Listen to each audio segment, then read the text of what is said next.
Greetings and welcome to the Stars of Mu series.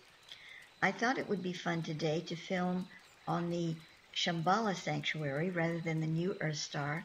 It's a beautiful sim owned and operated by Shambhala Kamono. Before we begin with this zodiac sign, please be sure you have watched the introduction. As you move into the transmission experience with me, if it feels more comfortable to you, you may close your eyes at any time or engage through the visual connection as well.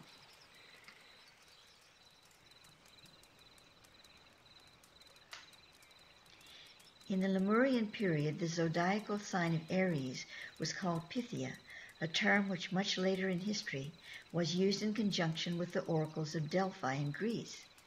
The Lemurian word Pythia meant to keep sovereign or pure. It also meant to sustain, to mark, and to give an offering. Despite the various meanings, the essence of all these definitions was to hold above all else as cherished and without blemish. To the Lemurians and Atlanteans, all zodiacal signs were feminine in their inner mystery and masculine in their elemental power. Aries, or Lady Pythia, is the first sign of the zodiac, and as such offers the birth of the other 11 signs as her mark of purity in the heavens.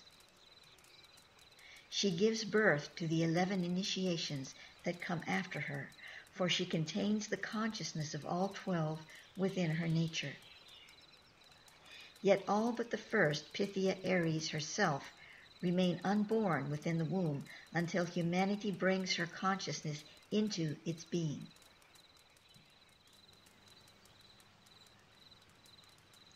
The true role of the goddess in the earth, or the feminine principle, is not to be found within the elements themselves, but as a steward or power over the elements. The divine feminine hierarchical station is within the world of the aether, an uncontaminated substance of the higher fire-air principle. Her power is utilized to direct and protect the earth. The elements are comprised of cosmic energy, which is crystallized within the matter plane of the earth and which represents a masculine positive polarity.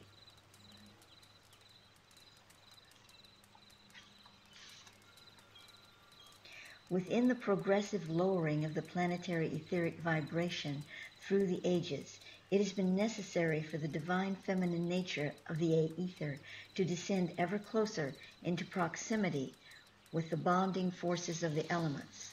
She now touches the core of the fire within the atom.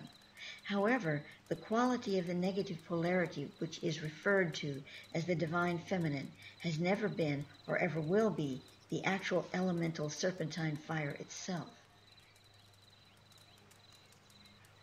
Therefore, in a higher plane of perception, Aries represents the immaculate conception of all spiritual consciousness held within the 12 zodiacal signs. Indeed, the actual physical birth of Mariana, the mother of Yeshua, was within the sign of Aries. Her birth date was April 16th, while Yeshua, the host for the Christ incarnate, was born in Taurus on April 24th.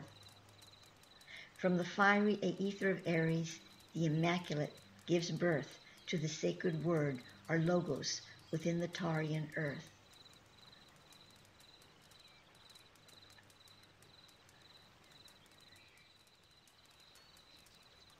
In working with this process, with Lady Pythia of Aries, you might care to place yourself in her embodiment.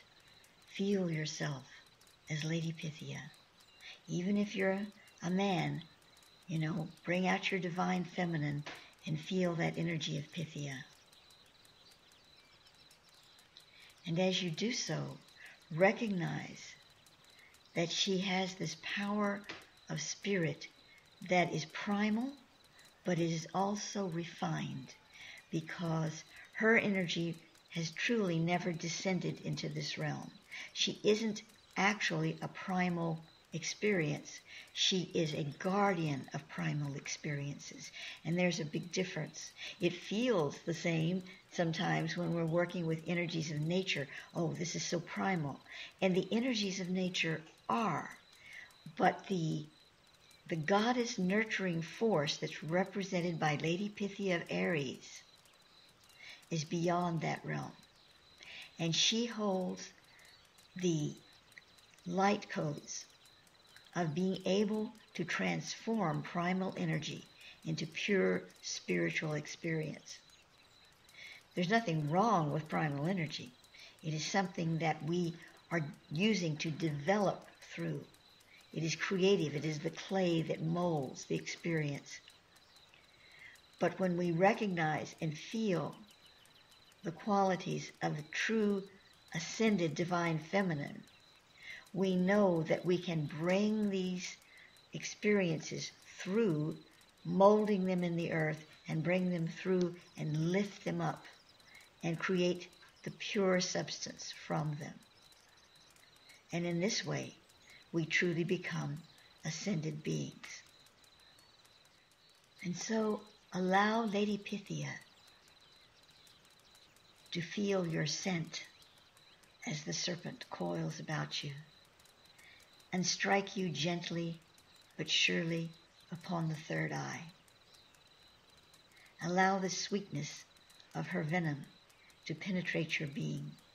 Fear not, for she is a divine vehicle.